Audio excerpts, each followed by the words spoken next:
before it was called SEMA, Custom and Excise Management Act of 1958. So most of these charges is as old as that SEMA. So now that the act is in operation, everything has to change. So, and I believe those operators too, they understand. You see, this is not new thing. It is about the reality on ground. It is not maybe they're trying to discriminate. See, this is not a cheap business to venture into. If you want to go to a bonded terminal operation, you must be ready. Because even to buy the forklift alone, you will need close to 500 million naira. To do the terminal, you will need close to that 500 million naira. So, what is there for you to have a bond to operate your place of 500 million naira? If you can invest billions to put the infrastructure in place, you should know that all these goods are to pay duty. If you want to renew your license and then you are paying 10 million naira as an agent who is working, this 10 million naira is for a whole year.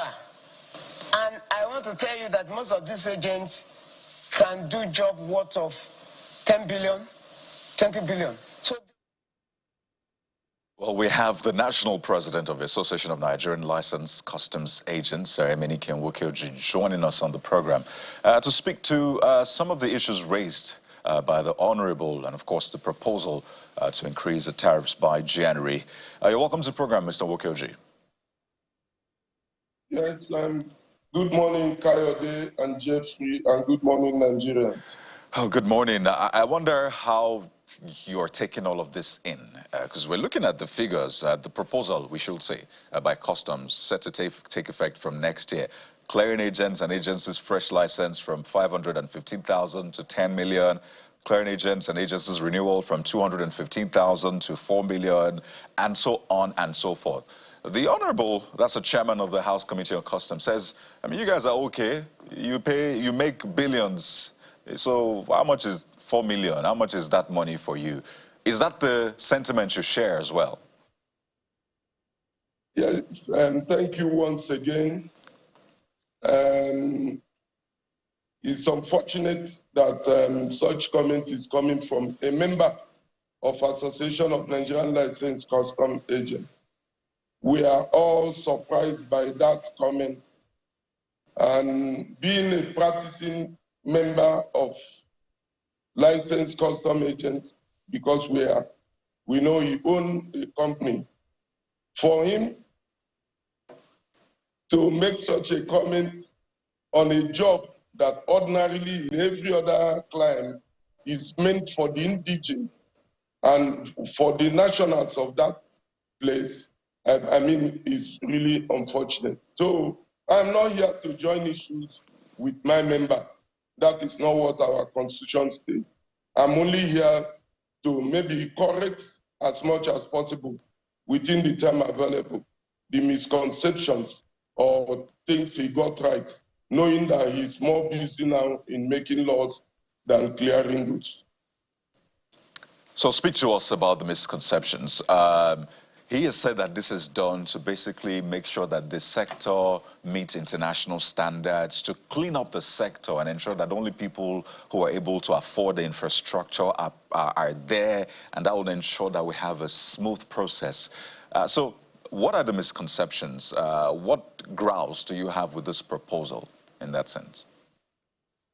Yeah, the proposal, I will not say much on it because I was part of the meeting with the Controller General of Customs in Abuja, and where the proposal was made and shared to us, we were asked to go back, meet with our members, and come back with our common position. Our members in the North have met, they have submitted their position to the National Secretariat. Members in the East have met, and we met the same day that this comment was coming on Thursday. We met at Rockview Hotel in Apapa. The hall was filled up to the brim, and agents, all of them aired their views which we set up a committee there and then to harmonize as we wait for the CGC, that's the Controller General of Customs, to invite us back again so that he will see, together we can look at our views and come up with a position. But for a member to say that agents handle jobs of 10 billion to 20 billion, how much is the license of an importer who owns the cargo? Are we just operating without reference to what is happening in other places? WCO, for which, by God's grace, the Controller General presently is the chairman of the board, there are stipulated means and ways of licensing, practicing custom brokers all over the world. So I know that I consider whatever he has said as his view. Though that day I was expecting him to say that his view was an act of parliament, or his personal view, or the view of his committee. But he didn't say much about that. He's entitled to his opinion, but I think he got so many things wrong. So let's talk about the concerns you're raising. In specific, like my colleague has put it to you, as he did on that day, stating clearly that this amount is infinitesimal or not significant given the volume that comes through agents. So if you were to, so I want to go back to, I quite quickly get back to the numbers and what you have as perhaps a grouse with that proposal, because the Guardian rather did a great job in playing with the numbers. So let's begin with the one that has to do with the bonded warehouses. So they said bank bond for bonded warehouses, excuse me, from 50 million to 500 million. Bonded warehouses renewal from 60,000 to 10 million. Bonded warehouses fresh license from 60,000 to 20 million. Let's start with the bonded warehouses, because his argument was to the effect that there was an idea because of congestion and all of that where bonded houses and these terminals were done, but it's not as effective as it is. So this is like, if you're not ready to go big, go home scenario. So if you were to give a counter proposal for balance, for fairness, for sustainability of the subsector, what will it be based on this number I've reeled out? While I am here to represent the licensed custom agents and, of course, majority of the bonded terminal owners, our members, I think I would prefer to reorder this year by starting with license, because charity begins at home. Okay. With licensed custom agents. Okay, for the benefit of our audience, my apologies. So let me go back. So clearing agencies renewal, 215,000 to 4 million. Clearing agents and agencies fresh license from 515,000 naira to 10 million naira. I think that's what you would prefer to speak to. So I just need the audience to be familiar with the data. Thank you. As I speak now, I will beg that you still grant us, because a lot needs to be talked about. The proposed increase in the first place for obtaining new license is 2,000%. You can work it out. From 515 to 10 million is 2,000%. I mean, it's laughable. And then when you talk about renewal, 215, moving it to 4 million, that is another 1,000, about 1,850%. And then you talk about bond. Bond is over 5,700%. When we talk about bond in the current banking procedure, for bank to give you a bond, you must domicile, you must have such an amount in your account. The only favor they can do for you is maybe you put it in an interest yielding account. So it means that everybody must deposit this amount of money. Then how much is our working capital? And what is the job of an agent in the first place? We only represent a principal. The importer gives you a cargo and pays you a minimal practicing fee. The importer establishes from M. The importer processes his part. The importer initiated the importation without you. He only pays duty and give you document, go and process it with custom and bring back my cargo. Why are we being now looked up at somebody saying that we are doing 10 billion? How much is the license of people lifting crude oil? And how much is a vessel of crude oil? We are only agents representing a principle. We don't own the cargo. In most cases, we can't see, an agent cannot see the cargo until the custom people are there to break the seal of the container. So where is this money coming? The fact that a bullion van delivered $2 billion from Aba to Port Harcourt, does it mean you are going to pay a percentage to the driver? The driver is entitled to his salary. So that proposal, I doubt. And I will advise some of these proposals, they should carry us along. We play a major role in the economy, just like every other custom representative or custom broker all over the world, in the economy of the country. I would share this with you. At a point when federal government felt that the customs were undercutting federal government in terms of duty, they came up with this idea that no matter the amount you collect every year, we'll give you 7% of it. So let's see, if you are under charging import duty, you know that you are losing revenue. Why can't they try that with the clearing agent? Make sure that every declarant gets a percentage of duty he pays. In that case, we know that we are really custom representative. If the importer asks you to do something that will make federal government to lose revenue, you will quietly tell him that it's not possible because you know your interest is protected somewhere. But we are just hanging. The importer calls us thief. The custom people see us as an enemy. Federal government now, through some agencies or through some persons, are looking at us as people that are handling massive business. Then we should pay billions.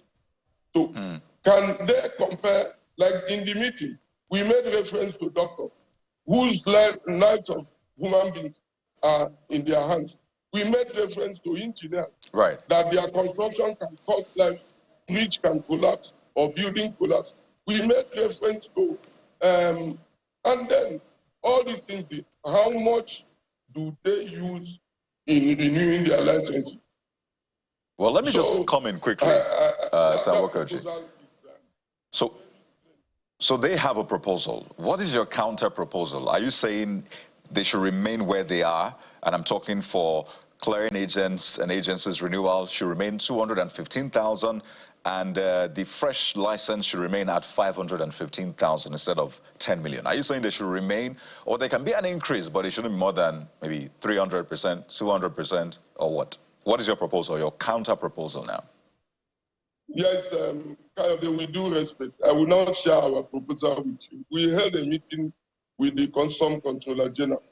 We only owe it as a duty to return back to him with the views of our members. It's not something that we'll put on television first. Let's discuss with him. As a gentleman he is, I believe by now he must have reviewed the whole thing, because right there in the meeting when the proposal was made, he made us to understand that he was seeing it for the first time. And he asked us to go and look at it and come up with our position. When that is done, if we are unable to reach a common ground, we'll come back. There you go.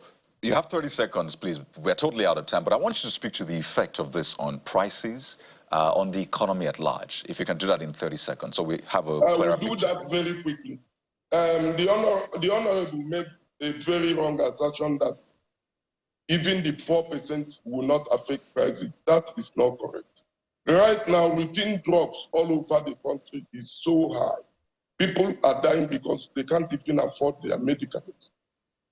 What the 4% means is that every cargo coming into this country, be it donation, whatever it is, so long as there is a value put to it, must pay 4%. Before now, the economy, of course, let me just go, we operate a 5-band tariff regime.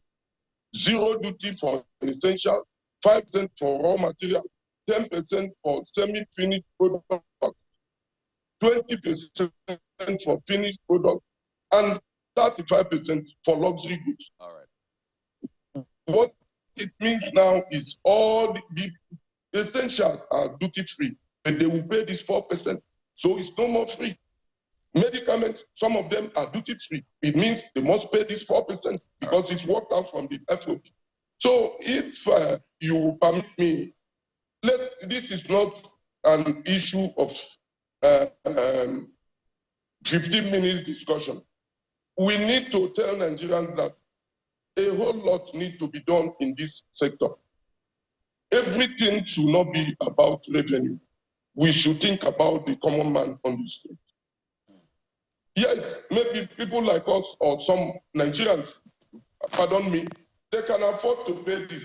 How can the honorable now suggest that people, one man will have a license, other people will come to him, get a job and come to him? People can't even, I know the number of people assist every year as the national president to renew their license. And then he made a statement, why get a license when you don't have a job? Do you need to go and get a job before you go to school? It's with your certificate that you will apply to be employed. People who have licenses, then they use it to apply for jobs. That they are not able to do something today. What about tomorrow? Will you hand your job to a man that is not licensed? He will have the license, he qualifies to now go in search of job. Well, so because there is unemployment everywhere, people should not go to school until when they get employment, they will now go for admission. All right, Mr. Wokioji, I just wanted you to, lay those issues bare. In fact, we overshot our time, but because of the importance of this conversation, so you've spoken to the impact this may have, and we're glad that the conversation is still ongoing. And this is something, of course, we'll be following up on to see how it plays, because we all know how important the ports is to our economy. Anything happens there, it affects prices. And people are still talking about how much it is to clear vehicles and goods and the rest. And we know what impact that is having. But we have to thank you so much, and of course, hope that this will end well for the economy, for you and Nigerians. We've been speaking with the National President of the Association of Nigerian Licensed Customs Agents, Mr. Emenike Nwokioji. Thank you for your time, and wish you the very best. Thank you, Kayode. While I wait for another chance so that we can even go into the bonded terminals as well. Yeah. Certainly. In fact, we were told that we may just be mixing issues up with the agents and the bonded terminal operators with some of the submissions you made. So this is a conversation we'll have. We definitely may have to do a proper panel. Yeah. So that everybody on the table, everybody who is supposed to be on the table when they sort themselves out, will be on that table. We have the lawmakers, everybody who is supposed to be there. Because at the end of the day, it's about moving Nigeria forward. Indeed. At the end of the day.